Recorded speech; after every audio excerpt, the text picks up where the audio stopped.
His words cut deeper than any blade. Trash from the streets, dressed up in someone else's clothes. The billionaire's voice carried effortlessly across the length of the gleaming mahogany table, polished so sharply that my own reflection wavered back at me. 23 guests froze mid-bite, crystal glasses quivering in hands too nervous to move. Forks hovered in the air. Silence pressed down heavy, sharp as steel against my ribs. And his eyes, my boyfriend's father's eyes, were merciless. Relishing the spectacle as though it were a public execution staged for his amusement. Slowly I rose from my chair, my pulse thundering like battle drums. Yet on my lips a smile spread. This wasn't humiliation. This was the signal. I remembered the night I first met his son.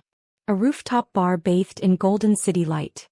He leaned against the railing, champagne glass in hand, postured like he owned the skyline itself. For a moment I believed he did. But when his gaze fell on me, his laugh was softer, human, almost gentle. I let myself trust that. I let myself believe in us. For months I wore that belief like armor. I thought love could stretch across the gulf between my cracked sidewalks and his glass towers. I thought honesty mattered more than wealth. But honesty doesn't outweigh billions.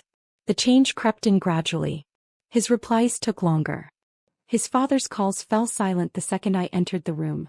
The servants began looking through me rather than at me. I told myself it was paranoia. But truth has a way of seeping through the cracks. One evening I arrived early at his penthouse. His laptop glowed on the desk, left open as though daring me to look. I did. An email chain. A name I didn't know, her. A woman whose family's fortune dwarfed mine beyond comprehension. The message described their union like a business contract, a merger of dynasties. My name appeared briefly, carelessly, dismissed as a passing distraction. Entertainment. That night I smiled through dinner as though nothing had happened. I poured wine. I kissed his cheek. But inside a switch flipped. I didn't shout. I didn't storm out. I observed. I learned. I began pulling at the threads of their empire, not the dazzling skyscrapers and glossy magazines, but the scaffolding beneath. The shell companies, the lawsuits hushed into silence, the creditors whispering in shadows. I tracked their trail like a hunter stalking blood across snow. And I found it. Weakness. A fragile real estate deal stitched together with bribes and silence. If exposed, it would unravel everything they had built. Timing though, timing was everything. So I smiled in boardrooms, laughed at the patriarch's cruel jabs, let him sneer charity case into my face. Every insult was fuel carefully stored. And now we stood here. His latest insult fell like a grenade into the room. The politicians, bankers, and influencers shifted uneasily, unsure if they should laugh, cough, or choke. I rose taller. The silk of my borrowed gown whispered against my legs. My smile deepened. Funny, I said, soft but clear, like a whisper in a hall where whispers start wars. I set my glass gently on the table. Because street trash usually doesn't own half the land your latest project is built on. The air shattered. Head snapped toward me. His eyes flickered, just for an instant, but I caught it before he buried it behind his mask.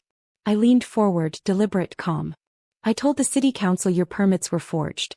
They doubted me, until I sent them copies of your private accounts. Offshore. Untaxed. Gasps broke through the silence like ripples down the table. I stepped closer, palms pressing flat against the shining wood. By tomorrow morning, headlines will crown you king of fraud. Your investors will vanish. The banks will freeze.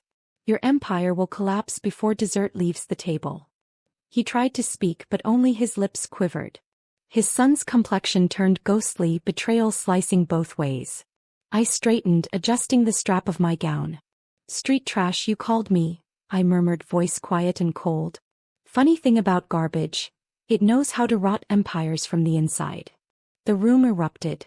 Chairs screeched, guests whispering frantically, some scattering while others stayed, desperate for the bloodbath. I turned my back on him, on all of them. My heels echoed against marble as I walked toward the door. Every step steady.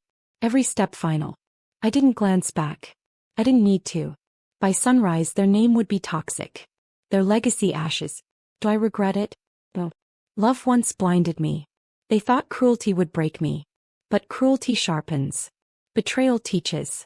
And when power mocks you across the dinner table, you don't bow your head. You rise. You whisper. You burn everything down with a smile. Empires don't collapse with thunder. They crumble with a whisper. And tonight, that whisper was mine.